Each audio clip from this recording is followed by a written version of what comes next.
It was a night that changed everything. I never imagined seeing my wife's car at my best friend's house. The betrayal cut deep, but the worst was yet to come. I installed a tracker, uncovering their secret meetings. One fateful night, I confronted them with a gun in hand. The argument escalated, and suddenly, I was fighting for my life. A struggle ensued, a shot rang out, and I was left bleeding on the floor. My blood-stained car was found abandoned, my screams echoing through the night. Now, my fate lies in the hands of the law. Did they plan my demise, or is there a darker truth waiting to be revealed? It was Saturday night, and the sun had just set, creating a dim light that made it hard to decide whether to turn on the headlights. Mark Evans didn't have to worry about this since he had already parked in his garage on a quiet street in Sharpsburg. Soon, a slim, dark-haired man came out of the side door, carrying a briefcase, a laptop bag, and another bag. With years of practice, he could easily handle these 3 bulky items. Traveling often had taught him these skills. He opened and entered the side door of his house without calling his wife, Lisa, because he knew she wasn't home. He walked into the living room with his bags, leaving one at the foot of the stairs leading to the second floor of their cozy home. He placed the other 2 items on the sofa, took off his coat, and hung it in the closet by the front door. Only now, with both hands free and at home, did he remove his jacket and tie and unbutton the top 2 buttons of his white shirt. He usually didn't wear such formal clothes, but today he came back from a regional management meeting for ABC Industries. He wasn't technically in management, but as the top systems analyst, he had to attend meetings in Pittsburgh. His boss was good at organizing but knew little about the computer systems that kept their business running. He could have returned home the night before, but that didn't fit his plans. Instead, he told his wife that after the meeting, there would be a series of seminars lasting the entire weekend and that he would return on Monday. He had his reasons for this, and he had to waste most of the day to avoid coming home too early. He would have liked to pack more comfortable clothes, but if he did, Lisa might wonder why. He never wore anything other than business attire to these regular meetings. Now that he was home, the first thing he did was take a shower and change into more comfortable clothes. 20 minutes later, after going upstairs with his backpack, he came back down in jeans and a polo shirt, feeling fresh after a quick shower. He spent the next half hour selecting, heating, and eating leftovers from the refrigerator. Lisa was a good cook, and even her leftovers were delicious. He washed down his meal with a bottle of light beer, one of his few weaknesses. By the time he finished his beer, he was stretched out on a recliner in the living room, reading the front page of the local newspaper. To any casual observer, he was a typical husband relaxing after a long trip. In reality, he was stalling for time, following his plan. He was patiently waiting for the right time to end his personal crisis. He had a month to go through the 5 stages of grief alone, and the only stage he had managed was denial. Anger, bargaining, depression, and acceptance were still with him. He hoped to move through some of these stages during the night. It was past midnight, and Sunday had just begun when he was finally satisfied with the time and stood up to return the empty beer bottle to the kitchen. While there, he put the dirty dishes in the dishwasher and wiped the table with a damp cloth. He knew that doing these small tasks was just a way to delay, to let his doubts and fears make him reconsider his plan. When no new solution to his problem appeared, he went to the hallway closet for a light jacket and headed to the side door, starting his nightly mission. When his fingers touched the doorknob, he suddenly pulled his hand away, snapped his fingers, and said, "Darn, I almost forgot." He hurried back into the living room, placed the case on the coffee table, and put the laptop on top. In less than a minute, he turned on his laptop, logged in, and connected to the internet through the wireless router in the computer room he and Lisa had set up. A few minutes of typing and emailing completed his tasks, and after logging out and turning off the laptop, he returned to the side door, leaving the house confidently. After spending about 5 minutes in the garage, he lifted the garage door, pulled out onto the street, turned on his headlights, and drove away slowly as the garage door closed silently behind him. At 7:37 a.m., The Sharpsburg 911 operator answered a new incoming call. "This is your 911 operator." "What is your emergency?" asked the 911 operator. A young woman's voice answered, sounding unclear. "I think I need the police. I think a crime has happened." "Where are you, ma'am? We need your location to send the police." "I'm at the phone booth on Park Drive next to George Washington Park." The operator realized the poor connection was due to the phone booth. "What type of crime, ma'am? Were you attacked or robbed?" After a pause, the woman replied, "No, I'm fine. I just ran through the park on the paved road around the picnic areas. There's a car parked there with its doors open, the light on inside, and there's blood." The operator asked, "Do you need an ambulance? Is anyone injured?" "No, I didn't see anyone injured, just an empty car." After a few seconds, she added, "I didn't look around too much. I was scared someone might come after me, so I ran here to call you." "You did the right thing. Officers should be there in less than 10 minutes. Please wait so you can show them where the car is." The caller, sounding worried, replied, "No, I'm not waiting. What if they come after me? I'm going home." She hung up, and the operator watched as the caller's number disappeared from the screen. Damn. I hope this wasn't a prank. I hope I didn't pull officers away from something more important. It was almost 2 o'clock that Sunday afternoon when Detective Peter Nesbitt noticed a car turn into Evan's driveway. He got out of his unmarked car as a blonde woman stopped her car in front of the garage. As she got out, he quickly said, "Excuse me, I'm looking for Mrs. Evans." She grabbed her duffel bag and answered, "I'm Lisa Evans. Do we know each other?" "No, ma'am. I'm Detective Peter Nesbitt with the Sharpsburg Police Department. I'm here about your husband, Mark Evans. We're trying to locate him after his car was found abandoned in George Washington Park this morning." He showed his ID and badge. Lisa looked concerned and said, "Mark is in Pittsburgh. He always leaves his car at the airport when he travels. I don't know how it could have ended up in the park. You must be mistaken." "No, we are sure it's his car. The license plate matches his registration." She looked confused and walked towards her house. "If it's his car, then it must have been stolen from the airport. I don't know what else to say." The detective persisted. "When was the last time you spoke to your husband? Can you call him now so we can make sure he's in Pittsburgh? Does he have a cell phone we can call?" Lisa stopped, placed her bag on the ground, and searched for her phone. "He called me yesterday afternoon from Pittsburgh. I'll call him now." She dialed the number, but a moment later the phone rang in the detective's pocket. He answered, "Hello, Mrs. Evans." Lisa looked shocked. "Where did you get my husband's phone?" The detective turned off the phone. "I'm afraid I can't give it back. It's now evidence of a possible crime. It was found in your husband's car." Lisa looked worried. "What do you mean, a serious crime?" "Your husband's car was found this morning in George Washington Park. The doors were open and there was a bullet hole in the passenger seat. We searched the park but didn't find anyone. We need to find your husband to rule him out as a victim or suspect. Can you call him at the hotel in Pittsburgh?" Lisa turned towards the house, picked up her bag, and said, "Sure, I can do that. I have the hotel number in my notebook. He always stays at the same Holiday Inn. I'm sure he just forgot his cell phone in the car, and that's why it was there when his car was stolen. Come in and we'll sort it out." Detective Nesbitt followed her into the kitchen. She set down her bag and wallet, found her address book, and quickly dialed a number. The detective could hear the hotel manager say hello. Lisa hung up the phone, her face turning pale. "Mark was home. His briefcase and laptop are on the coffee table in the living room. I don't understand." The detective looked thoughtful as he pulled out his cell phone. He quickly dialed, "Hey Dave, it's Pete. I need you to contact the duty prosecutor. I want a search warrant for the Evans home. We need to decide whether Mr. Evans is a victim or a suspect. Bring it here as soon as you get it.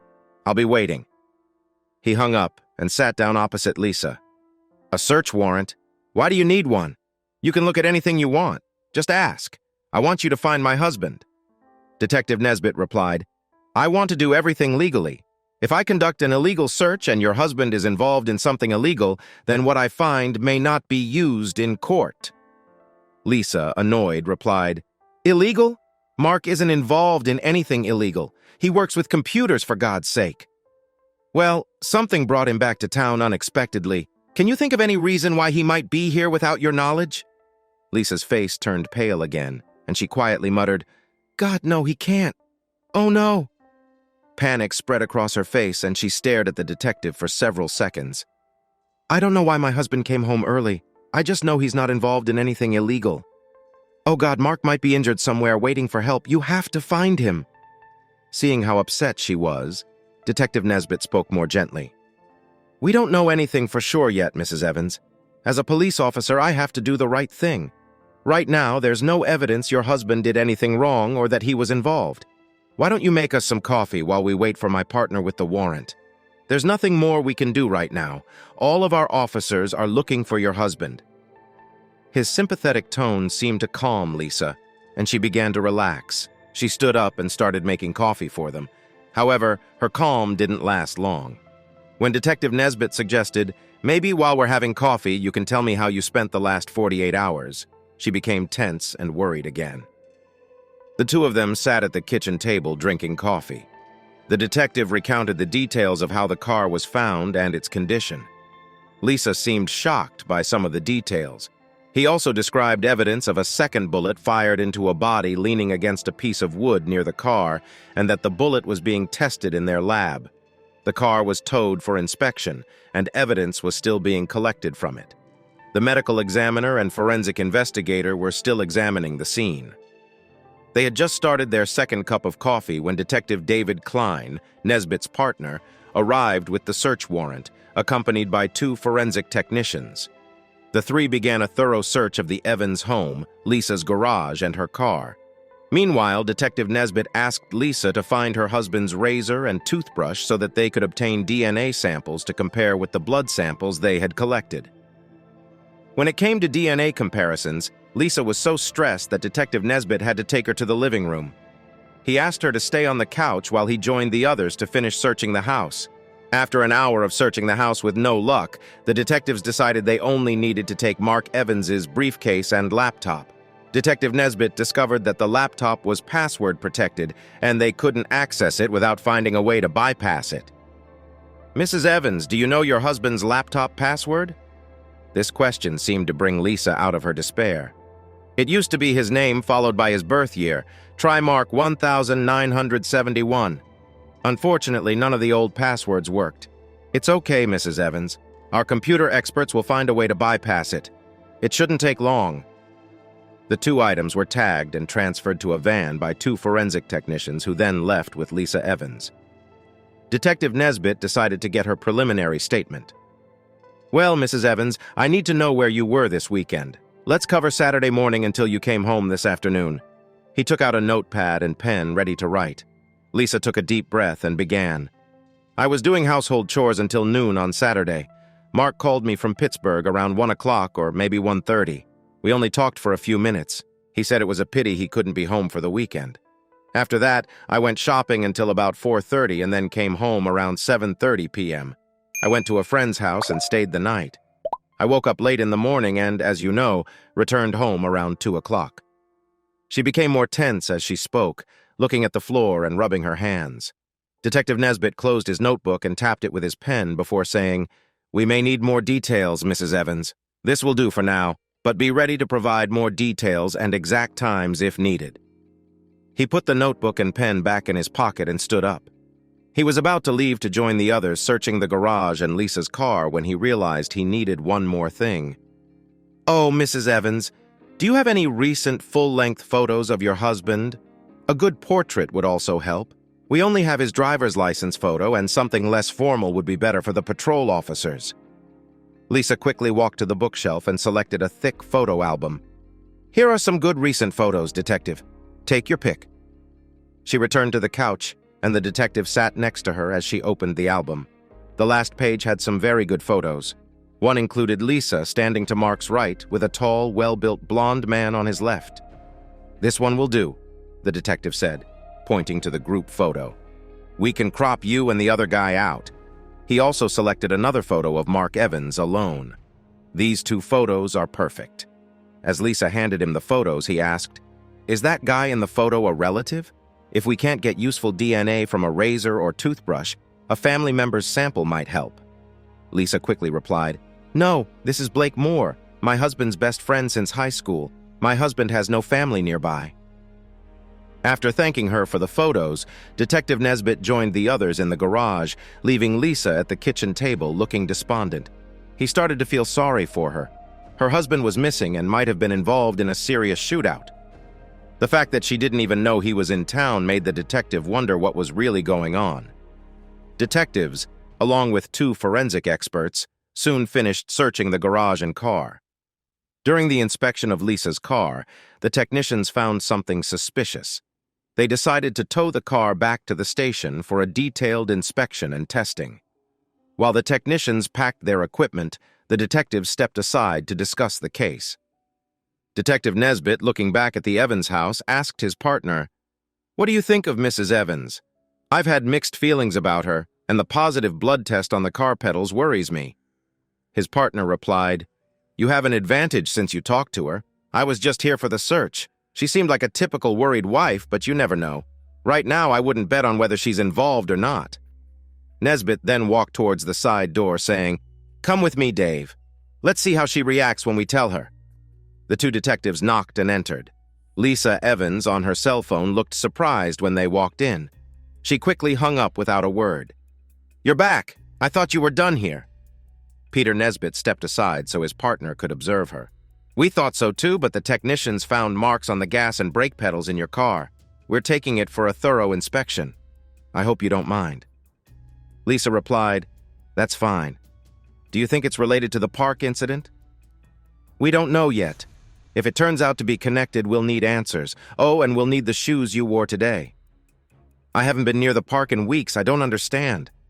She took off her shoes and handed them to Detective Nesbitt, then collapsed into a chair, sobbing. The detectives realized they couldn't do more without more information, so they left, saying goodbye. Lisa remained slumped in the kitchen chair. "What do you think, Dave? Is she a worried wife or a good actress? Did you notice she was on the phone when we came in?" David Klein shook his head. "I don't know, Pete. She seems sincere, but you never know. If the evidence in the car is his, there's a good chance she's involved. We should check around. Someone might know something. Maybe she was talking to her best friend. Women often turn to their friends when something goes wrong." "Yeah, you're right. We need to dig a bit. I want to know why he arrived 2 days early. That could be key." At his car, Detective Nesbitt placed the shoes in an evidence bag and sealed it. Since they had driven separately, each detective left in their own car, trying to piece together the case. They had no new information before going home, so they could only process what they knew. The next morning, Peter and Dave arrived half an hour early, eager to work on the Mark Evans case. They found a stack of reports from the forensic lab and the medical examiner. They took an hour to read them, passing them back and forth. When they finished, they knew more reports were coming. Peter said, "This data points in one direction, doesn't it? We should wait for the rest of the reports before jumping to conclusions." David nodded, agreeing with his partner. "I think you're right. Let's wait until they get more data from the computer. In the meantime, we can talk to his lawyer and some people he worked with. I'm not sure we have enough to make an arrest yet. We need official statements before going to the DA." The 2 detectives agreed and left around 9 a.m. for the office of Mark Evans' lawyer. Robert Graham, like others in the legal field, didn't want to seem biased against the police, especially during an investigation. He quickly gave them a few minutes. "You understand I cannot discuss my client's legal situation? That said, let's hear what you want from me so I can decide whether to answer your questions." Detective Nesbitt spoke quickly, not wanting to waste the lawyer's time. "We have several emails we got under a warrant from Mark Evans' computer. Can you confirm receipt? We need to know if these were actually sent to you in the last couple of weeks." He handed 4 sheets of paper to the lawyer, who quickly scanned them before replying. "These letters appear genuine. I can confirm receipt." He handed them back. Detective Nesbitt stood up, saying, "Thank you, Mr. Graham. That's all we need. We couldn't make decisions based on these letters without confirming their authenticity." The detectives left, exchanging smiles as they headed back to the car. Driving to ABC Industrial, Peter Nesbitt said to his partner, "As you said yesterday, in these situations there's usually a spouse involved. We still have a few steps to go." When they arrived at Mark Evans's workplace, they were quickly taken to his boss's office. This time, Detective Klein spoke. We're investigating the discovery of a car in George Washington Park yesterday. You probably read about it in this morning's paper. The car belonged to one of your employees, Mark Evans. We have a few questions. Mark's boss assured them he would do everything he could to help. He said Mark was a valuable employee and anything to solve the mystery was acceptable. First, was Mark expected to stay in Pittsburgh after Friday night? There are reports he was scheduled for seminars on Saturday and Sunday. His boss responded quickly. Mark was definitely not scheduled for the weekend. I expected him back Friday night. Detective Klein nodded, made a note, and continued. Have you noticed anything unusual in Mark's behavior lately? The boss thought for a moment. Mark has seemed more stressed lately. A couple of weeks ago, I asked if there was a problem. He said everything was fine. I also noticed he seemed preoccupied. I thought he was just working hard to solve our problems, but maybe he had other things on his mind. The detectives thanked him and quickly headed back to their car. The situation was becoming clearer, and they knew a major breakthrough was likely by the end of the day. Late in the morning, they returned to the office to find preliminary DNA results had arrived. There was also a strange box with wires lying on the report from the forensic lab. The detectives found it interesting, especially when combined with some printed maps from the computer technician. Another piece of the puzzle fit, and the picture became clearer. They took their data, printouts, and notebooks to spend a couple of hours in an interrogation room. By the time they left, they had a clear idea of what happened in the park. Though there were still gaps, they agreed it was time to visit Lisa Evans again.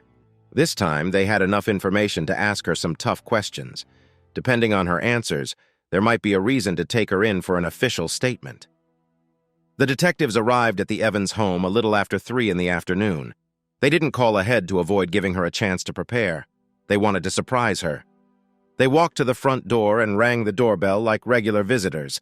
Lisa Evans was clearly surprised to see them. Detectives, have you found my husband? I call dispatch every couple of hours and they keep telling me there's no news. Detective Nesbitt responded, No, we haven't found your husband yet, but we've made some progress. We'd like to come in and ask you a few questions, if that's okay. Lisa Evans looked a bit confused, but then nodded. Sure, come in. I'll do anything to help find Mark. She led them to the living room and sat on the sofa while the detectives took chairs opposite her. Detective Klein opened his notepad and asked, Is there anything you want to tell us about your relationship with Blake Moore? They decided to start with a direct question to unsettle her. Lisa quickly turned pale and stammered, What do you mean? My relationship with Blake? He's my husband's best friend. He hangs out with Mark, but he's just my friend. Her eyes darted between the two detectives. Detective Nesbitt asked calmly, Are you having an affair with Blake Moore? She seemed to get even paler. Her mouth opened and closed several times before she said, Absolutely not. How can you come here and ask me such questions? The detective stood up.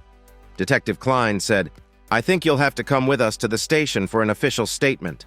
Lisa started to panic. What? Am I under arrest? Why should I go to the station with you? You are not under arrest yet.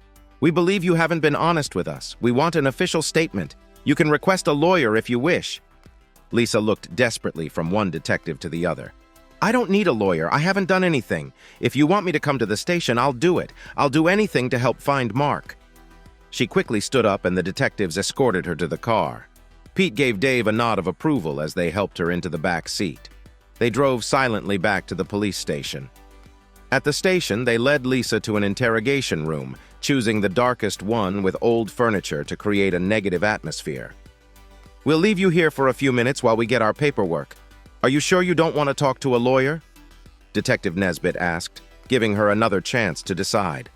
She shook her head, tears filling her blue eyes. She sat heavily in one of the chairs as the detective walked out and closed the door. Make sure both cameras are running the entire time we're with her. I want a good record of everything, Detective Nesbitt said. He talked with his superior, who would record and testify to what was said in the room. Then, with the files in hand, he said, Let's get some coffee first. Let her worry a little. They spent the next 20 minutes in the staff room discussing the case and how to conduct the interrogation. Meanwhile, across town, a volunteer answered a call at the Crime Stoppers office. Good morning, this is Crime Stoppers. We pay up to $1,000 cash for good tips on unsolved crimes. How can you help us fight crime? This call is being recorded." There was silence, and the volunteer thought no one was there. Just before she was about to hang up, an elderly man spoke. "Can I get money if I help the police?" "Well, sir, it depends on what you tell us, what crime it's about, and how much the police think you helped solve it. Do you have information about a crime?" There was another silence before the caller asked, "So I won't get the money now? Should I wait? What if the cops trick me?" "Sir, we need to know for sure that you helped. The money doesn't come from the police, so they have no reason to deceive you, sir. Why don't you tell me what you know, and I'll give you a code number. You can call back in a few days, and I'll tell you if the information helped and how much it's worth."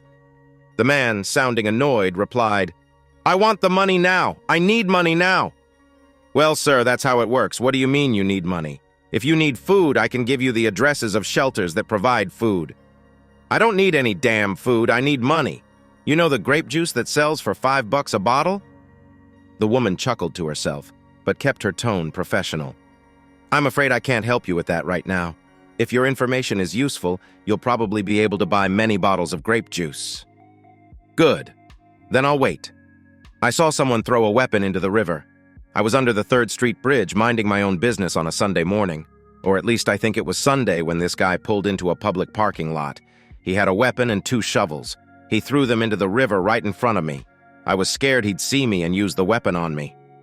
The volunteer, curious, asked, "Was that in the parking lot on the east side of the 3rd Street Bridge? Did he throw them far into the water?" "Yes, exactly there.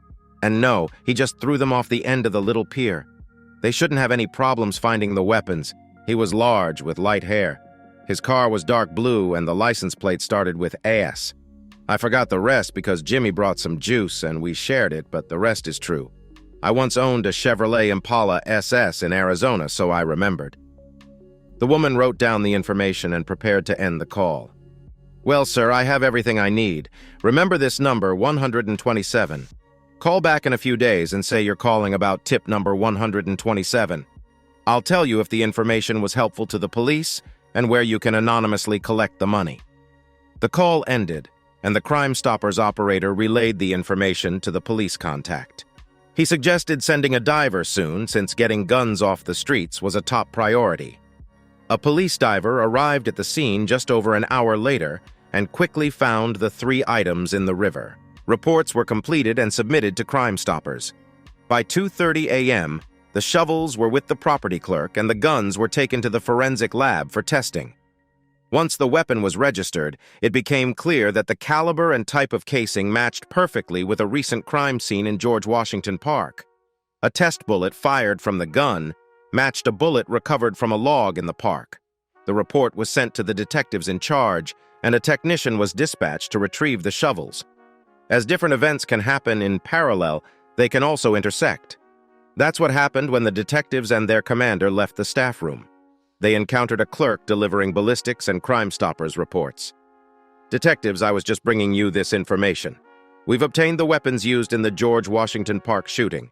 The attached Crime Stoppers report has some information that may lead you to the culprit." The smiling forensic lab clerk handed the reports to the surprised detectives and returned to his department. Detectives Klein and Nesbitt reviewed the reports and then sat at a computer terminal to call up records from the Department of Vehicle Registration. When they finished, they quickly discussed their plan. "Pete, I suggest we split up.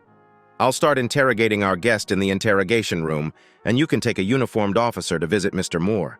We should bring him here for questioning." "Sounds like a plan, Dave. Everything is going well, isn't it?" New lines of action were formed as Detective Klein took the reports and headed to the interrogation room where Lisa Evans continued to wait. Meanwhile, Detective Klein's partner discussed with their commanding officer the need for uniformed officers to assist in a surprise visit to Blake Moore. Soon, Detective Klein was at Moore's house waiting for the patrol car to arrive. Inside the interrogation room, Lisa Evans sat quietly at the table, her face showing no emotion. She seemed calm, awaiting whatever would come next. "Sorry to keep you waiting, Mrs. Evans. I'm ready to start," said Detective Klein. "Please note that there are 2 video cameras in this room, and everything we say and do is recorded." Lisa looked at him with some surprise.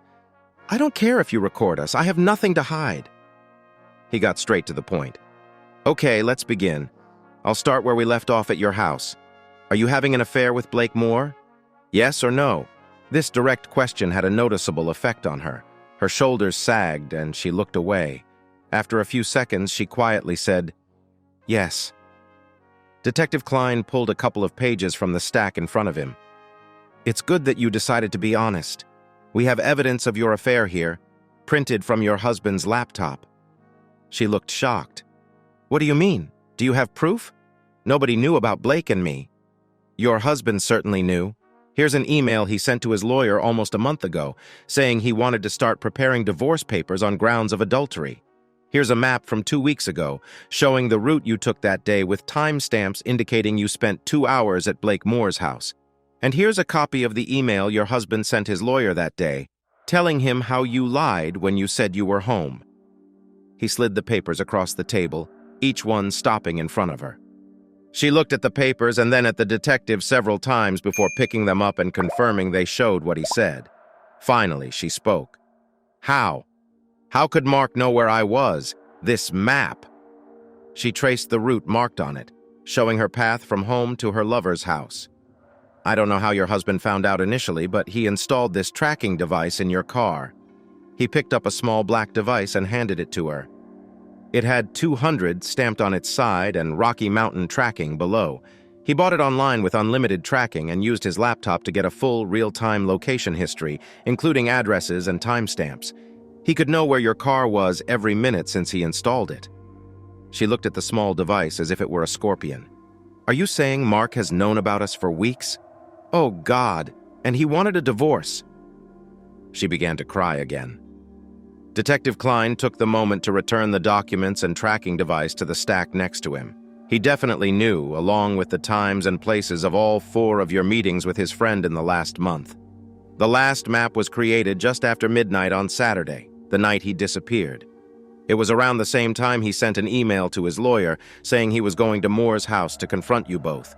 He was worried he might be arrested if he broke in or got into a fight with your lover. She looked at the detective again. "But he never came. I spent the night there, but Mark never came. Something must have happened to him before he got to Blake's house." The detective responded quickly. "I'm sure something happened to him. Preliminary DNA results confirm that the evidence in the park is his. We just recovered the weapon used and we can link it to your lover. Now the question is, how long are you going to cover for Blake?"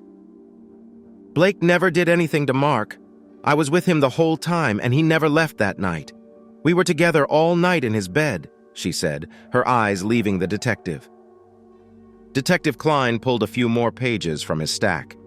"We have more evidence. The evidence in your car and on your shoes belongs to your husband. Right now, my partner is on his way to pick up Mr. Moore, and we'll soon find out if his story matches yours. There's also the issue of prosecutor discretion. Whoever tells us what really happened and where we can find your husband's body will get the best offer in the trial." He handed the test reports to her, but she barely glanced at them. "Mark is not dead. He can't be dead. I love him. I need him." She began to cry again, and the detective took the reports and tracking device, placing them in a separate pile in front of him. "I'll leave you for a few minutes so you can calm down. You're not helping yourself by denying your involvement." Detective Klein left the evidence on his desk, shook his head as he passed his commanding officer, and headed to the break room for a fresh cup of coffee. His commander kept an eye on the monitor displaying the interrogation room to ensure Lisa Evans remained safe. Detective Nesbitt, deep in thought about the Mark Evans case, believed they had enough information from forensics to solve it soon. He wondered if Blake Moore was still in town. If Blake knew how much evidence the police had, he might have tried to escape. He arrived at Moore's house almost simultaneously with a patrol car for backup. The 2 officers greeted each other and headed to the front door. Detective Nesbitt was almost surprised when their knocking quickly resulted in Blake Moore answering the door. The man looked curiously at the 2 strangers, one in uniform and the other holding an ID and badge. "Yes, officers. How can I help?" Detective Nesbitt quickly responded. "I'm Detective Nesbitt, and I'm here about the disappearance of Mark Evans. We would like you to join us at the station. We have Mrs. Evans there now, and we need your participation." tall, strong, and handsome, Blake quickly asked, "Am I being arrested? I know Mark is missing because I spoke to his wife. I don't think I can help you. We have a few questions that we think you might be able to answer. If you don't mind, we would like you to accompany us now. You're not under arrest." Blake Moore seemed too shocked to resist and joined them in the unmarked car driven by Detective Nesbitt. He sat calmly in the back seat while the detective and uniformed officer sat in the front. Detective Nesbitt addressed his partner. "We'll send a patrol car later to take you back to your car." Then he turned to Blake Moore. "Tell me, Mr. Moore, how well do you know Mrs. Evans?" "She's just Mark's wife to me. I've known her since he met her. Why are you asking?" "Just curious. What do you do, Mr. Moore?" Blake seemed to relax a little. "I own a small landscaping company, Moore's Landscaping. We work a lot with commercial properties. You've probably seen some of our work. We even do work for the city." Their conversation continued until they arrived at the police station. Blake Moore was taken to an interrogation room next to where Lisa Evans was held.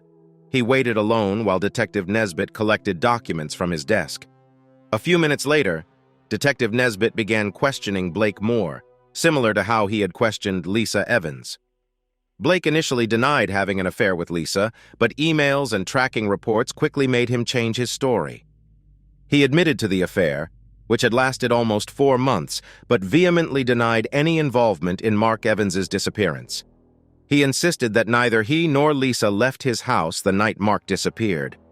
As Detective Nesbitt continued to ask questions, Blake suggested a new theory. "I had nothing to do with what happened in that park. If Mark found out about Lisa and me, he would probably explode. There's no telling what he would do. He might have hired someone to kill him to frame Lisa and me. He and I had problems because of my attitude toward Lisa." "What do you mean, Mr. Moore?" "We have the weapon that was used.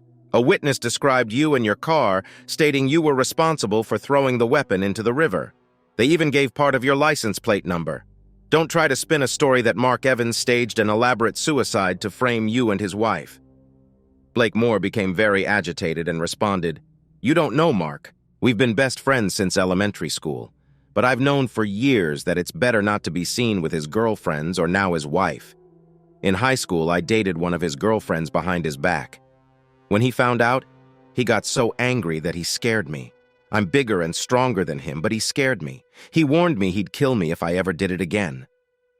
The detective listened with faint amusement. "Are you saying you were afraid of what he'd do if he found out? But you still dated his wife? Man, that doesn't make sense." Blake, calmer now, said, "It's stupid, isn't it? I just couldn't resist her. It had been building up between us for years, and a few months ago we finally took the step. We met periodically after that. I have no idea how he found out. We were so careful." The detective went through his reports before continuing. "Yeah, that was stupid. Half of our cases are because of such stupidity, the old love triangle. But in this case, we have you and Lisa as the culprits. You can tell us what happened. Did he surprise you and things got out of control? Or did you two plan this from the start so you wouldn't have to worry about him finding out? I don't buy that he arranged his own murder. He was negotiating a divorce. Why would he suddenly do this?" Blake shook his head. "I don't know what happened. I just know Lisa and I had nothing to do with this. We knew it was just a fling and it wouldn't last much longer. We were already losing interest." Detective Nesbitt leaned forward. "We have probable cause to search your home, car, and office. I wouldn't be surprised if it's already happening. You better tell the truth before we find more evidence. I'll offer you the same deal we offered Lisa. Be the first to tell what happened and get a reduced sentence. Use your head and help yourself." Blake Moore was outraged. "I had nothing to do with what happened to Mark. Maybe Lisa arranged something herself, but I don't know anything." The detective collected his papers and said, "That's what happens when two people commit a crime together. One always tries to blame the other. You can relax for now because I don't think you'll be released anytime soon." After leaving the room, Detective Nesbitt found his partner waiting with another report. "Everything is getting better and better. 2 shovels found in the river are labeled as belonging to Moore's Landscaping. What a fool. Why do these guys always think we won't figure it out?" A few minutes later, the detectives explained the evidence to the district attorney. Even without a body, the circumstantial evidence was strong. It didn't take long to convince the DA there was enough to press charges. Half an hour later, Lisa Evans and Blake Moore were charged with the murder of Mark Evans. Both protested their innocence as they were read their rights, but were told the case was now in the hands of the prosecutors and the court. After the charges, Lisa and Blake were taken to be fingerprinted and photographed. The instruction not to smile was unnecessary. Blake wore an angry expression, and Lisa couldn't stop crying. As they were returned to adjacent cells, they had their first chance to speak since being charged. "What are we going to do, Blake? They can't really think we did something to Mark, can they?" Lisa was still sobbing, but had mostly stopped. "We need to find lawyers, unless you want to share one with me. It might be cheaper. Since we're accused of the same thing, it makes sense. This whole situation is wrong. I'm sure Mark arranged this. Maybe he paid someone to kill him and then left clues to frame us." "Do you really think he would do that?" Lisa was outraged. "Why would Mark go to such extreme measures to kill himself?" "I don't think you knew your husband as well as you thought you did, Lisa," Blake said, agitated. "I'm completely surprised he didn't do something drastic the day he found out about us. It's a real mystery. I've known Mark for years, and I didn't think he'd just let it go. If I had thought for even a second that he would find out, I would never have touched you." He then told her about an incident 2 years ago when he had dated one of Mark's girlfriends behind his back. They were now in their cells, separated by a thick concrete wall, but could easily talk to each other while standing at the bars. "I don't believe Mark is capable of something like that. I don't know how or when he found out. I never noticed him treating me differently. He was out of town most of the times we met, and we were never together in public. The couple of times we met while he was in town were at that little motel on the north side."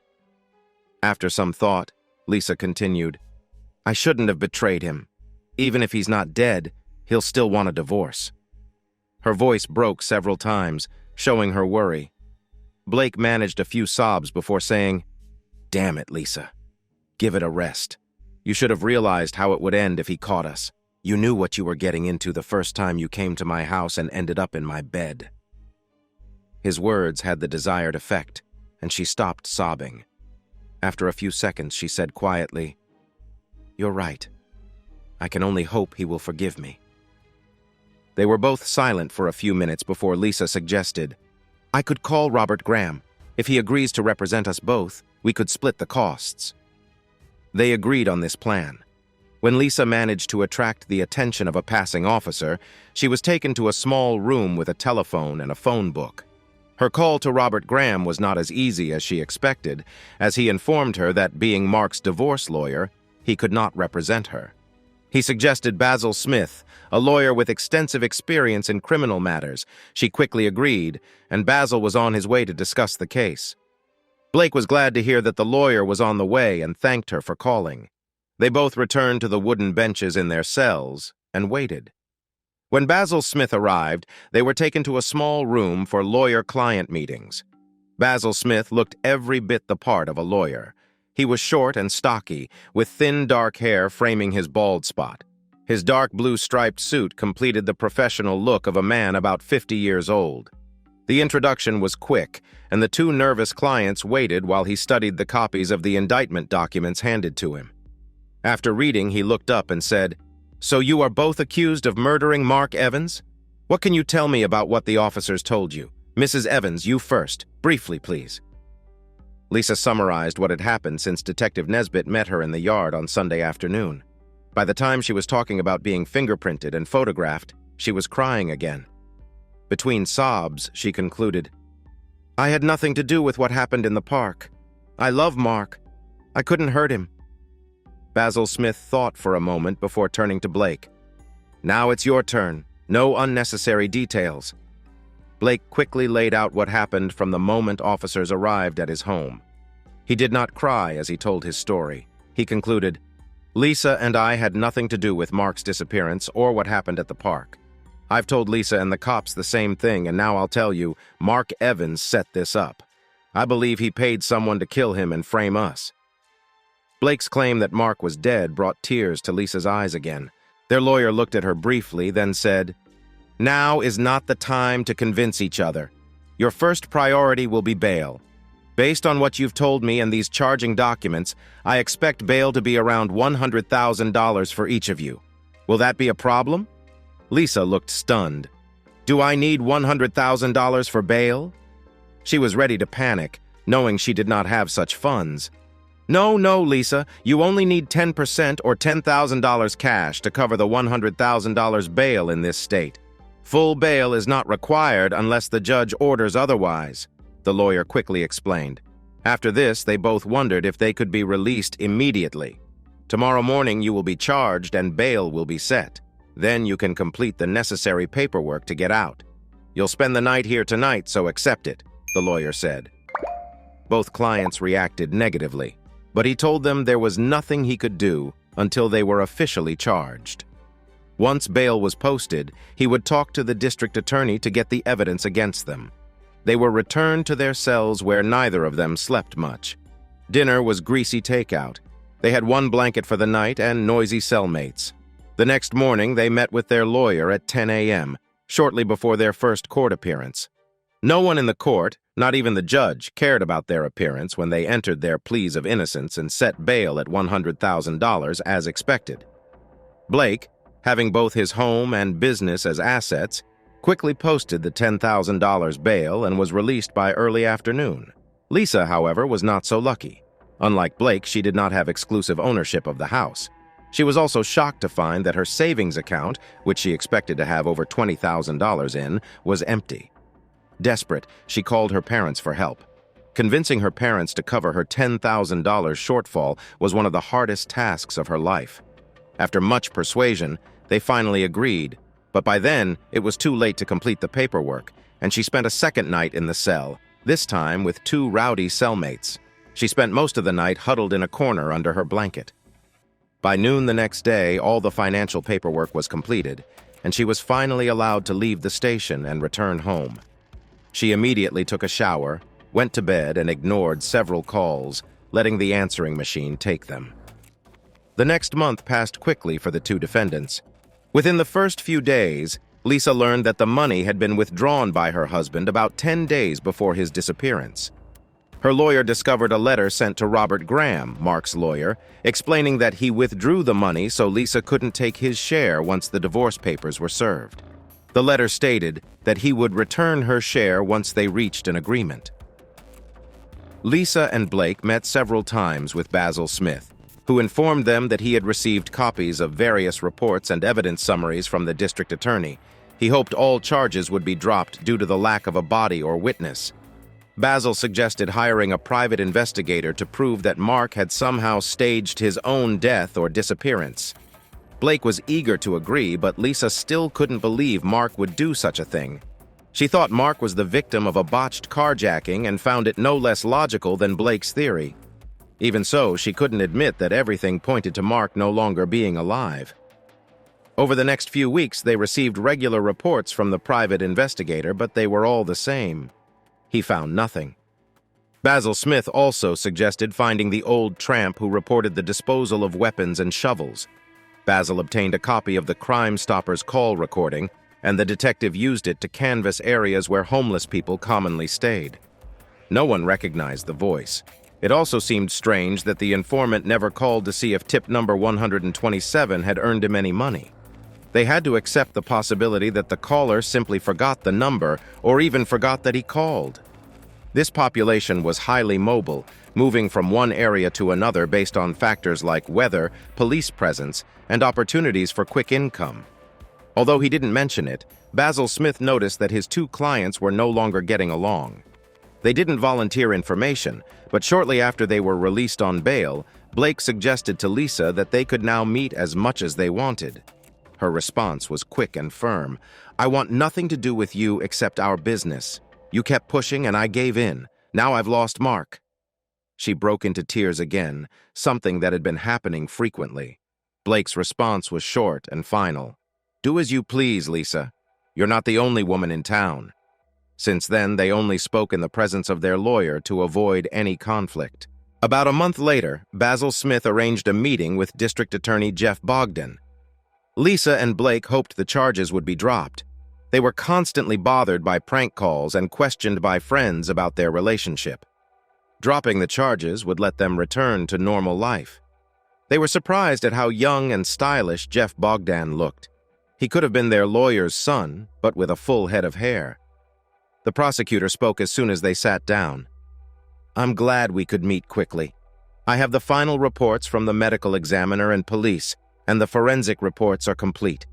I have reviewed all the evidence and believe the best service to the public is to offer you a reduced sentence of 8 to 12 years if you plead guilty to second-degree murder." The shock and horror on the faces of the accused and their lawyer were noticeable. Lisa and Blake loudly declared their innocence while their lawyer tried to calm them and asked how the prosecutor could justify such a proposal.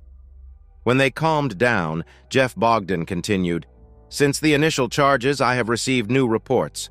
I will forward copies to Mr. Smith. The first is a DNA report from evidence taken from the back of the license plate and the rubber trunk seal of your car, Mr. Moore. Both samples contain DNA from Mark Evans. Also, the black polyethylene found under the rear wheel of Mark Evans's car matches the type used in your landscaping business." The prosecutor paused to observe their reactions. Lisa looked more angry than shocked, while Blake was still processing the information. Lisa suddenly said, "Blake, what did you do?" She seemed ready to accuse him further, but Basil Smith quickly insisted she be quiet. Blake exploded, "You know I had nothing to do with this. You were with me when it happened." Basil grabbed his arm and told him to be quiet. The lawyer addressed the prosecutor. "Please excuse my clients, Jeff. We came here hoping the charges would be dropped. Your announcement surprised them." The prosecutor stood, handed a folder of reports to Basil Smith, and quickly left the room. Once the door closed, Lisa and Blake started talking over each other to the lawyer. He ordered them to be quiet, and they were so shocked they complied. "I know you are both shocked and upset by this turn of events. I didn't expect this either. There is no point in arguing. We need to figure out how to handle this without both of you ending up in jail. I understand you both want to refuse the offer of 8 to 12 years in prison." Both clients quickly and categorically rejected the deal. They believed it would be impossible to convict them at trial. Basil Smith dismissed them, saying he had a lot of work to do to prepare for the trial. When his two clients left, he began to plan their defense. Basil was left alone in the room, quickly scanning the new reports and wondering if his clients were telling the truth. Technically, it didn't matter. His job was to defend them regardless. He just preferred when he was confident in their honesty.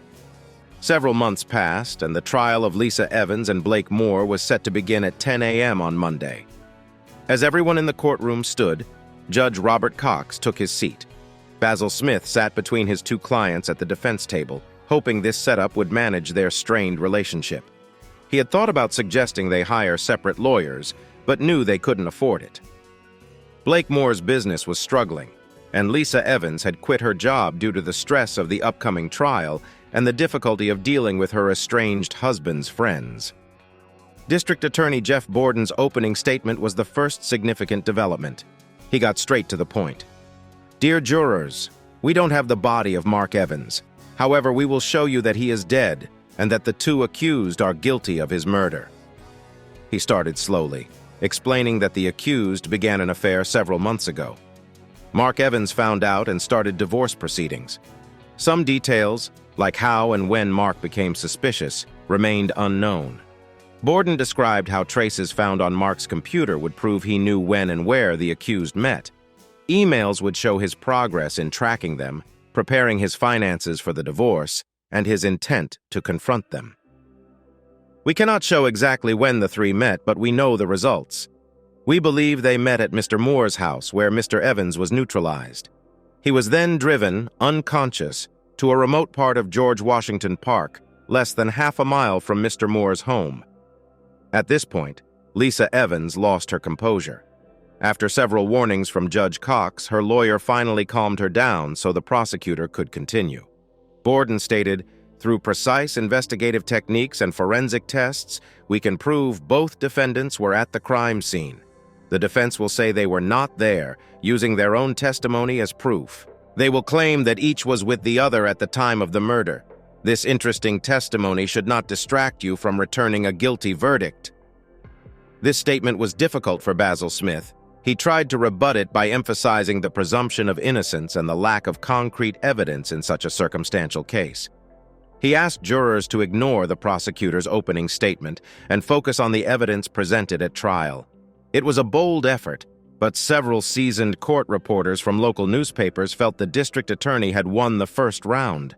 The first witness was a department computer expert who described finding emails and maps showing the route Mrs. Evans took when meeting her lover. The method Mark Evans used was described in one of his emails to his lawyer, and the expert explained how a small electronic device could accurately track the defendant's car, allowing her husband to create a precise map with times and locations. One reporter noted the name Rocky Mountain Tracking, planning to mention it in his article, confident that more than one spouse would be interested in the product. During this testimony, Blake Moore looked bored, while Lisa Evans appeared very embarrassed, avoiding eye contact with the jury. There was no point in cross-examining this witness for Basil Smith. The tracking device was what it was, and the emails could be quickly confirmed by his own law firm partner, Robert Graham. After a long lunch break, the trial resumed in the afternoon with testimony from the 911 operator and 2 patrol officers who responded to the original call. They were simply establishing the basic facts about finding Mark Evans' car, and their testimony was relatively straightforward. That changed when the detectives who had investigated the crime scene following the report from patrol officers began their testimony. The description of the site, as presented by the district attorney, was now given by forensic scientists and medical examiners present at the scene. When they said this proved the victim was dying, Lisa Evans lost her composure again. She screamed, "No! Mark can't be dead!" Lisa burst into tears, and when it became clear she couldn't calm down, the judge called a break. The court was adjourned until 10 a.m. the next day. The second day of the trial began the same way as the first, exactly at 10 a.m. The medical examiner took the witness stand again, but added little new information. He mainly expanded on the tests performed on blood samples. After 15 minutes, District Attorney Jeff Budden finished questioning him, and the witness was turned over to the defense attorney. As Basil Smith stood up and approached the witness stand, he quickly glanced around to make sure Lisa Evans was in control and not about to disrupt the court again as she had the day before. He knew she had been prescribed a sedative but was still worried she might interfere with the cross-examination. He was relieved to see her sitting quietly. The next witness was a forensic expert specialized in weapons and ammunition. He testified about the bullets recovered, one from a car seat and one from a piece of wood. He explained that the ammunition was of the full metal jacket type, often used for target shooting and standard in military applications. The bullet removed from the seat had hit the metal seat support and was badly deformed, but the second one, removed from the wood, was in good condition. Matching it with the weapon recovered from the river was easy. The parade of witnesses from the crime lab and police detectives continued throughout the morning and part of the afternoon. Basil Smith's only serious cross-examination came when a technician described recovering evidence samples from Blake Moore's car. The technician testified that he found evidence behind the license plate and a stain on the trunk seal. Smith quickly asked, "Could this evidence have been manipulated by a third party?" The technician admitted it was possible, and Smith returned to the defense table with a smile. The defense attorney hoped that the slight doubt created by this admission would lead the jury to question the evidence against Lisa Evans. As the prosecution witnesses finished, the court adjourned for the day. The third day began with the defense presenting its evidence. Local newspapers continued to publish stories with sensational headlines about the trial, often focusing on the drama and rumors from the courtroom.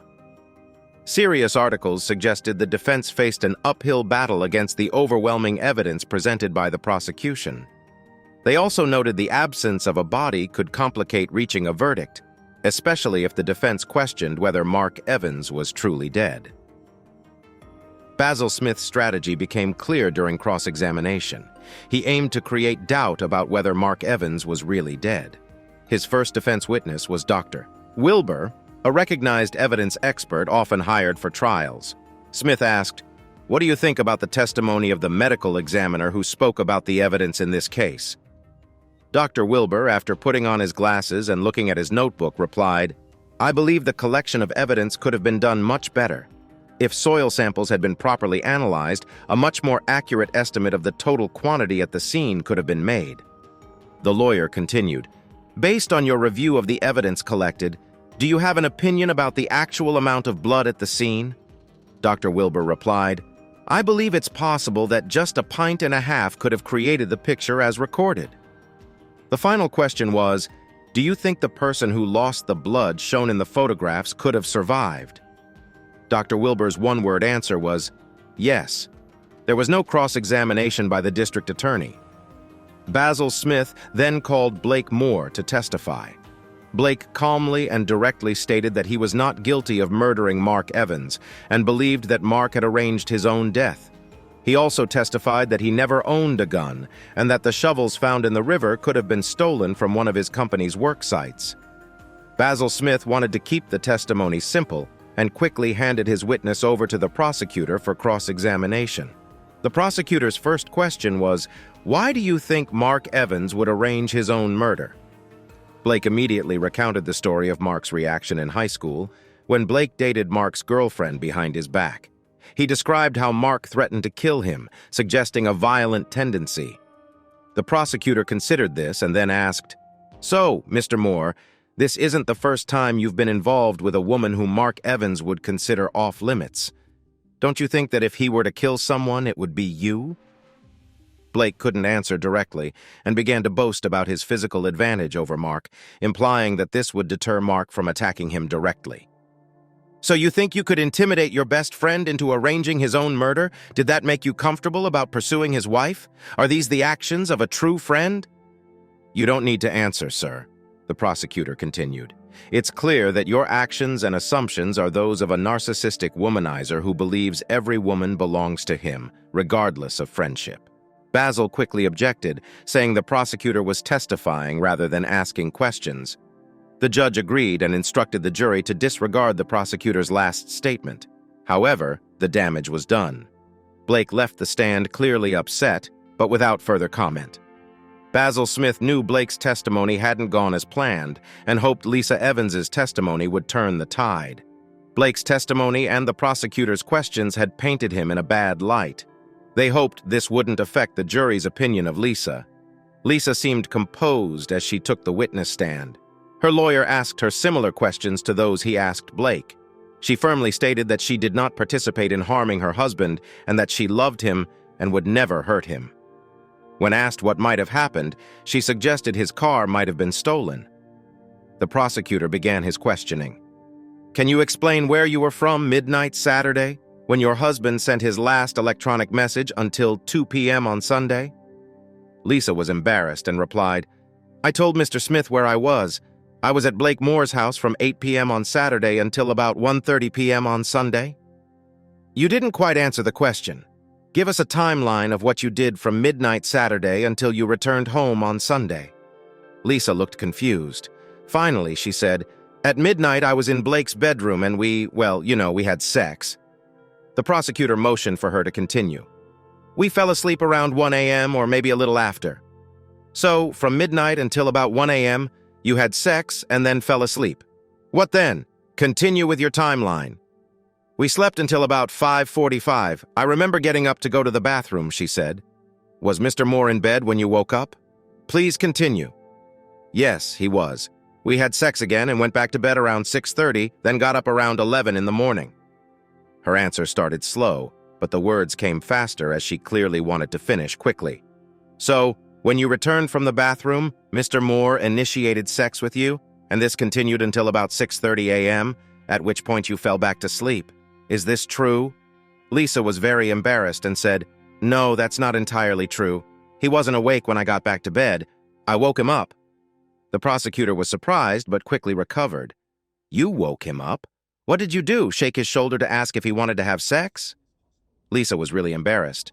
"No, I didn't wake him up like that. I started satisfying him until he was ready. Then he woke up." She could barely speak the words. The prosecutor knew he was making an impact on the jury, especially seeing the reactions of the 4 women. He continued, "Please tell us how you woke him up if you didn't shake him or wake him with sex." Lisa seemed resigned to answering, especially after her lawyer's objections were overruled by Judge Cox. I just started having sex with him.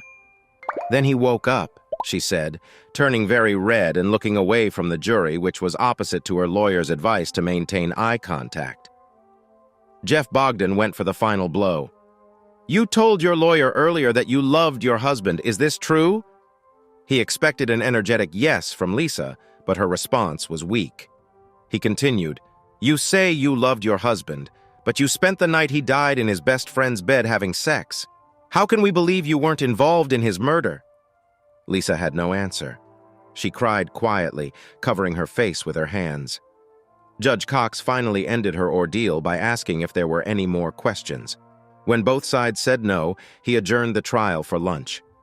The courtroom was nearly empty when Lisa regained enough composure to leave the witness stand and join her lawyer and co-defendant. They went to a somber lunch where their lawyer warned them that the case could go either way. Privately, he felt more pessimistic, as both clients had failed on the witness stand. The afternoon session ended quickly as Basil Smith announced the defense had no more witnesses. Both lawyers gave their closing statements. The prosecutor argued that there was too much evidence against the defendants, while the defense emphasized the circumstantial nature of the case, the lack of a body, and the possibility that Mark was still alive. The case was given to the jury by 4 p.m., and they deliberated for 2 hours before retiring for the night. The next morning, Lisa and Blake joined Basil Smith in his office, awaiting the jury's verdict. While they waited, Lisa and Blake put their differences aside and discussed their chances. Both were hopeful and couldn't believe the jury would think them capable of murder. Finally, at 3:30 p.m., the call came. The jury had reached a verdict. Lisa's parents had come to town for the trial, although they weren't present in court when she testified. She was grateful they hadn't heard her embarrassing confession. They stayed in constant contact with the court and were informed when the verdict was ready. Lisa appreciated their support as she sat next to her lawyer. The reading of the verdict went quickly. Lisa and Blake were found guilty of second-degree murder. Neither could believe it. Lisa burst into tears while Blake slammed his fist on the table in frustration. Minutes later, they were handcuffed and handed over to the deputies. Lisa had a few moments to talk to her parents and declare her innocence. Like any parents, they promised to support her through the appeals process. They shared her grief before the 2 convicted murderers were led to their cells. They were informed that they would return in a week for sentencing. It was a bad end to a difficult day. The week between the verdict and sentencing passed quickly. During this time, Lisa's parents visited her daily, while Blake received one visit from a cousin. His parents had died, and he was an only child. The week passed very slowly for him, making him realize how slow time could drag when in custody. He also began to see how bleak his future looked. Lisa was still in denial and refused to talk about the future when her parents brought it up. Unfortunately, the sentencing took only a few minutes. They were both given sentences ranging from 15 years to life in prison. Basil Smith expressed his sympathy and said he would review the court records to find a path to appeal. Once the sentencing was completed, things moved very quickly. Within 3 days, Lisa and Blake were transferred from the local detention center to the state prison. The women's prison where Lisa was sent had a reasonable reputation, but the same couldn't be said for the prison Blake was sent to, which had seen several riots in the last few years. Now that the trial and sentencing were over, local media no longer covered the case. Recent reports on local television stations showed scenes of prisoners being transported to state prison on a converted school bus, possibly archival footage used to fill short reports about the destinations of 2 convicted criminals. Within days, new disasters and fresh crimes took the attention of news anchors, making it seem like Lisa Evans and Blake Moore had disappeared from the face of the earth.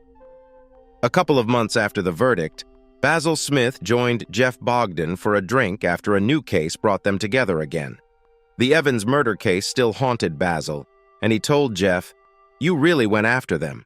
"To be honest, I was surprised when the guilty verdicts came out. I thought they were most likely innocent since they never deviated from their stories." Jeff mulled over his brandy before answering, 12 of their peers didn't believe their explanation. I try not to take these cases personally, but it's almost impossible when the crimes are too horrific. This case wasn't the worst I've tried, but I couldn't feel much sympathy for the defendants. Everything works if we accept the jury's decision. Basil considered Jeff's statement and said, "I think you're right, but the matter still bothers me." About a year later, there was a small news story about a major disturbance at the men's prison. One name stood out as Basil read the article, making him think about the case again. Blake Moore was shot during the riot and was transferred to a hospital for treatment. The article said he was under guard but would survive. It had been almost 18 months since Lisa Evans and Blake Moore were sentenced for the murder of Mark Evans. Enough time had passed that even Basil Smith rarely thought about the case that had troubled him during his first year of representing the defendants. He carefully checked the transcript several times in his spare time but found no legal basis for filing an appeal. There was no error of law that he could exploit in favor of the two convicted murderers. It was a relatively quiet Wednesday morning at the Innocence Project's New York City offices. The secretary had just returned from her morning coffee break and decided to check her appearance in a small mirror when a FedEx courier approached her desk with a package. It was one of those large padded envelopes used for urgent deliveries. She signed the electronic panel and watched as the young man, dressed in a summer uniform of a shirt and shorts, left the office. The exact nature of her thoughts was known only to her, but the mischievous smile on her face could have given a clue to anyone who saw her. The package was simply addressed to the office, so she opened it to determine how to handle its contents. Inside, she found a DVD, a sealed black plastic biohazard bag, and a multi-page letter. With nothing urgent to do, she began to read the letter. It took her several minutes, and the range of emotions that crossed her face as she read it would have aroused the interest of any observer. No one had entered the office since the FedEx delivery guy left, so her expressive reactions went unnoticed. After reading the letter, she paused for a moment before picking up the phone and pressing one of the intercom buttons. She waited a few seconds and then said, "Tony, could you come here for a minute? We just received a package that I think you might be interested in." She listened for almost 15 seconds before continuing. "Yes, this does seem like something the team could work on. It concerns 2 murder convictions that obviously should be overturned." About a minute later, a tall, red-haired young man wearing a short white shirt and a pair of worn jeans came out of one of the offices overlooking the reception area. He thanked her, took the package, and disappeared again through the door from which he had come. This comfortably dressed young man was Tony Kelly, a recent law school graduate who had decided to devote some time to public service before pursuing a high-paying position at a Wall Street firm. He had been working at the Innocence Project for almost a year, doing mostly basic legal research for the more established lawyers who had started the office a few years ago. Although he knew he wouldn't stay there for his entire career, he enjoyed making a difference in the lives of those wrongfully convicted of serious crimes. Returning to his comfortable swivel chair behind the relatively cheap laminated desk, he placed the contents of the FedEx envelope on his desk and picked up the letter. Glancing briefly at the DVD and sealed package, he turned his chair so he could lean back and rest his feet on the corner of the table while he read the letter. It was clearly printed on a computer in an easy-to-read font, and he quickly became immersed in its contents. The Innocence Project, New York City Re. Murder convictions for Lisa Evans and Blake Moore. I don't know where to start, so I'll begin from the beginning. This way I can keep everything in order and hopefully not forget anything important. My name is not important, but the information I am tasked with conveying to you could significantly change the lives of not only the 2 convicted murderers mentioned above, but also the well-being and happiness of 5 others, including myself. Let me start by saying that almost 15 months ago, a man came to our office in response to an ad I had placed in our local newspaper. I was looking for a computer-savvy person to work for my small computer company. A short interview revealed that he knew at least as much about computers and business networks as I did. I have since learned that he knows even more than me. Anyway, I hired him right away. This man, whom I will call Mark throughout this letter, was probably the quietest person I have met in a long time. It didn't affect his ability to do his job, which he did very, very well. Within 2 months, my business grew at least 50% thanks to his efforts, advice, and the long hours of work he thought were necessary. When he started working for me, he said he had just arrived in the city and had not yet rented a house. Since my business was still struggling to get off the ground, I was thinking about renting out a room in the basement of our house for extra income. I wanted to reinvest the profits from my business into growing it, so it would ultimately provide a living for me and my young son. I knew I was taking a small risk by renting this room to Mark, but there was something about him that convinced me he wasn't a threat to us. We began to live in a routine that continues to this day, although the dynamics of our relationship have changed. He spent the first 3 months in that basement room. Although he ate with us and we went to work and back together every day, he always returned to the office to work extra hours for which he did not ask for payment. He always said he preferred to spend his time productively rather than in front of the TV or sleeping. Over time, our relationship changed from boss and employee to friends and eventually to what it is now, a loving family relationship. My son calls him Daddy, and he truly is in every way. From the very beginning, I knew something was weighing heavily on Mark. His extremely quiet nature and frequent habit of getting lost in deep thought led to a confrontation between us one afternoon when the office was very quiet. I locked the door and called him into my office, determined to find out what was bothering him so much, as I began to realize how strongly my feelings for him had developed. It took some time, but I convinced him to share what was troubling him. He finally told me that he was running from a broken marriage that had shaken him to the core. He said his wife betrayed him with a good friend, and he almost committed murder and suicide because of it. We talked for the rest of the day, sharing our feelings about cheating spouses. My husband left me for another woman, and Mark left his wife because of her affair. We shared common ground, and our conversation seemed to help him overcome one of the last barriers to moving past his pain. This conversation also brought us closer together. We started dating on weekends, maintaining our boss-subordinate relationship during the week, and becoming a couple on Saturday evenings. After a month of this, there was no point in keeping his bedroom in the basement, and he moved into my bedroom with me. From then on, we became a family. Although there were still times when I felt like he was hiding something, we continued to grow as a couple. I know I love him, and I'm sure he loves me and my son. I should say our son because that's how he feels about him. The boy was about to turn 4 and needed a loving relationship with his father, something his biological father couldn't provide. He hasn't seen his biological father since he was a baby, too young to remember him. Then, 4 days ago, Mark fainted at work. It took 3 days in intensive care for doctors to determine that the problem was with his heart and that he would need open-heart surgery to correct a congenital condition. When his condition stabilized, he was transferred to a regular ward. He was conscious, and we could finally talk. When I first walked into his room, I knew something was deeply bothering him. That's when he told me this story, a story he feared would die with him if he didn't survive the surgery. It was very important for him to close this chapter of his life. He told me the story all day today, and when I agreed to print it for him and ensure it got to you, it felt like a weight was lifted off his shoulders. Now he is sleeping, and I am sitting at my laptop typing this letter. Our son is also sleeping next to him. I think I will have almost all night to finish this letter. I still need to get home, make a DVD, and gather a few other items before I can send this information to you. I want to mail it by noon tomorrow. We also need to send it from a location that won't allow you to track it back to us. The story my husband told me began almost 2 years ago. He was happily married to Lisa, and their marriage was nearing its 6-year anniversary. One night after making love, Lisa fell asleep naked next to him. He noticed a small oval bruise on her right breast. At first, he thought it was just a bruise from bumping into something, but as he lay there, he started to think it looked more like a kiss mark, and he knew he didn't leave it. Thinking about it kept him up most of the night, imagining how the bruise could have happened.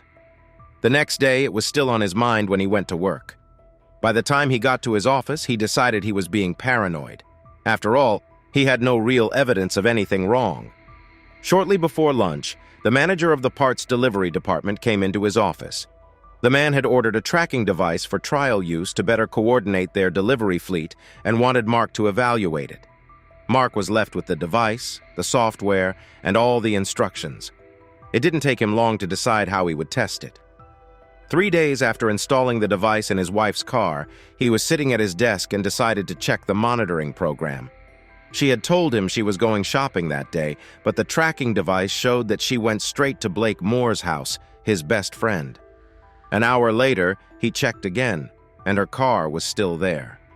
He couldn't believe something was happening, so he called her on her cell phone.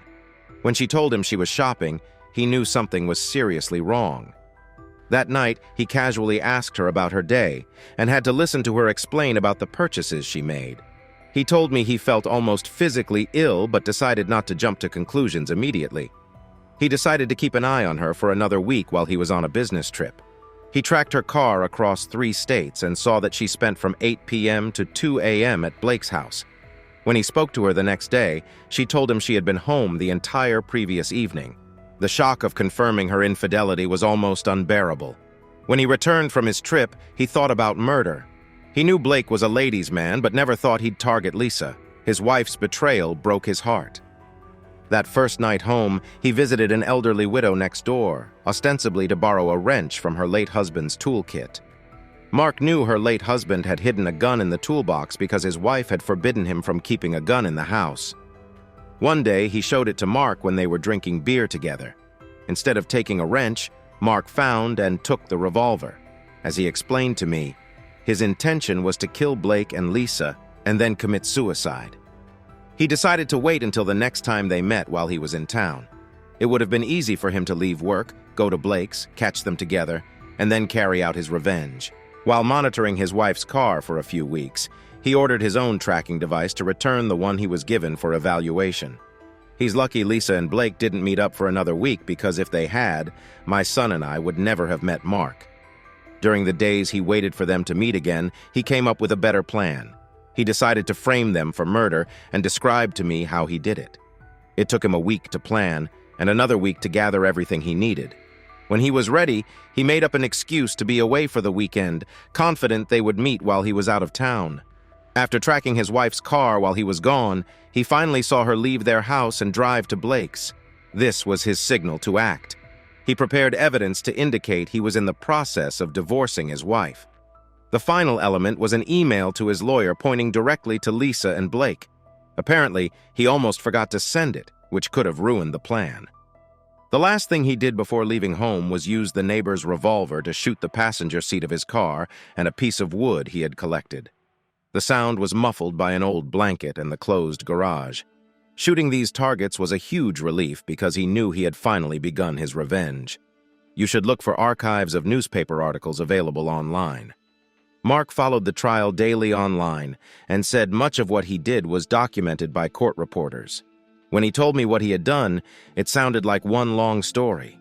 I didn't want to interrupt him, so there may be details I forget to include here. Also, obtain a copy of the court transcript. Mark thinks they should clear things up together. First, he drove his car to a park near Blake's house and found a secluded place to stage his death. He had a large duffel bag with everything he needed for the plan and laid it all out on a picnic table covered with an old blanket. One of the first things he did was unload pieces of firewood, plastic sheeting, and a spare tire. He used plastic to create an obvious drag mark leading to a paved road. After that, the wheel went back into the trunk, the firewood was placed around the picnic area, and the plastic was packed away. Using a small flashlight, he worked on setting everything up, and then sat quietly at the table to see if anyone would come. After noticing the flashes of light, he inserted a large blood collection needle into his left arm. He bought medical supplies from a store, claiming he was caring for his elderly mother. It took him over an hour to collect almost 2 pints of blood. He needs rest as his heart surgery is scheduled for tomorrow afternoon. I pray there are no complications and that he makes it through. Regardless of whether I have conveyed all the details correctly, there is still a question about the DVD I am going to make for you. Mark took photos with his digital camera while he did all this in the park. Apparently the photos are pretty good, even though he had to take them by the light of his small flashlight. He was afraid someone would see the flash if he used it on his camera. Anyway, when he finished with the car and the evidence at the park, he packed everything back into his duffel bag and walked out of the park. He had an old car that he bought for this purpose, sitting on a side street. He barely made it to the car, feeling dizzy despite drinking plenty of fluids and taking supplements. He rested in the car until 6 a.m., but knew he still needed to go to Blake's house to finish what he started. Lisa's car was still there, unlocked, which he didn't expect. He took advantage of this by leaving a few clues on the gas pedal. He noticed a faint light in Blake's bedroom and became very afraid that one of them might have seen it. After Blake's house, he went to the phone booth on the opposite side of the park. Shortly after sunrise, he used a payphone to call 911 to report his car in the park. He used a professional voice changer he bought from a spy shop in Pittsburgh, making them think it was a woman calling. This worked well, as it allowed him to change the timbre, tone, and pitch of his voice. From there, he walked to a dock on the river, where he threw 2 shovels and the revolver into the water. By the time he finished, he was exhausted. He thinks it was just the adrenaline of knowing that his plan had gone off without a hitch that kept him going until this point. About a mile away, there was a small motel where he had already rented a room. He went there to stay out of sight and rest. He spent 2 days there taking supplements and eating energy bars. At some point, he used the voice changer again and made another call, this time pretending to be an old man. This call directed the police to the revolver he had discarded. That's all he told me, I think. I'll read it to him in the morning and correct any mistakes. I really hope that when he sees everything is ready to print, he will be much more relaxed. The whole reason he told me this story and insisted I send it to you is because he wants to sever the last ties that keep him in his old life as Mark Evans. Somewhere along the way, before he got here, he acquired the identity that he now uses and that my son and I know him by. He wants to keep that identity and never be Mark Evans again.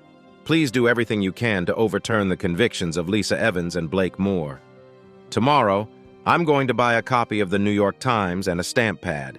We'll use a piece of the front page to leave all of Mark's fingerprints where they can be clearly seen. Then we will make a large stain on the newspaper. When this is matched with DNA from the park, it will be proof that he is alive. All this should be enough to free them. This completes the typed letter. There's also a handwritten note at the bottom. Mark came out of surgery in very good condition. He wants me to fly to Seattle tomorrow to send this package. I hate leaving him, but I know he will feel much better once this is sent. I told you earlier that this would affect the 5 of us, but I see that I never explained what I meant. Mark and I are expecting twins in about 3 months. Tony Kelly turned the last page to see if anything had been added on the back, but it was blank. He lifted his feet from the corner of the table and turned to look at the other items in the package. The DVD was labeled Photographs Taken at George Washington Park. On the back of the black plastic bag was written Fingerprints and DNA. He glanced at the printed pages again, checking the back of each for additional entries, and then called one of the senior lawyers. This wasn't something he could decide on his own. It didn't take long to confirm that the DNA was indeed Mark Evans, and fingerprints also confirmed he was alive when they were compared to those taken from his car when it was found at the park. Faced with overwhelming evidence that 2 people had been convicted of a murder that never happened, the state attorney general and the governor expedited their release within a week.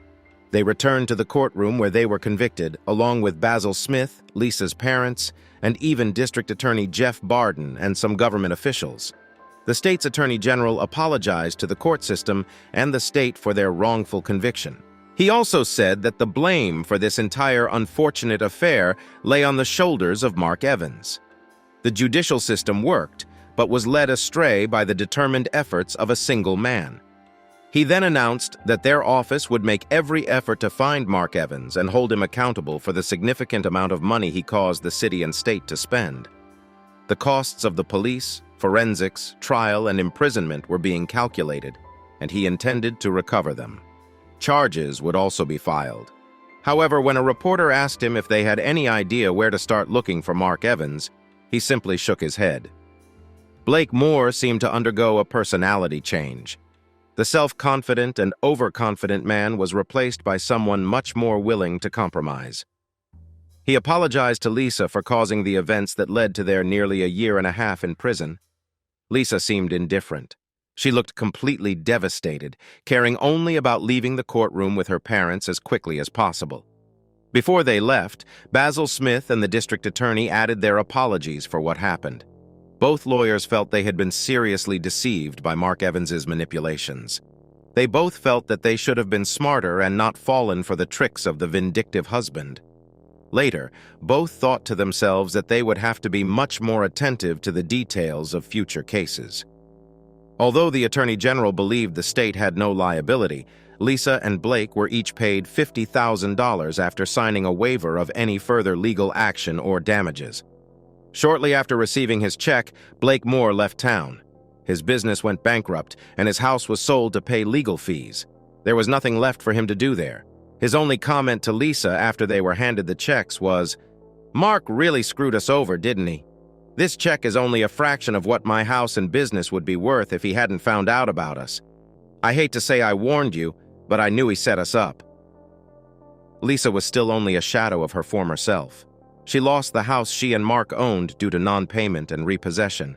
She also lost weight in prison and developed worry lines that weren't there before. She seemed hopelessly lost and accepted her check as if it were nothing more than a piece of paper, stuffing it into her purse. She said, "I think maybe we deserve this, Blake. I don't care about the time in jail. It only cost me 18 months of my life, but I lost Mark forever."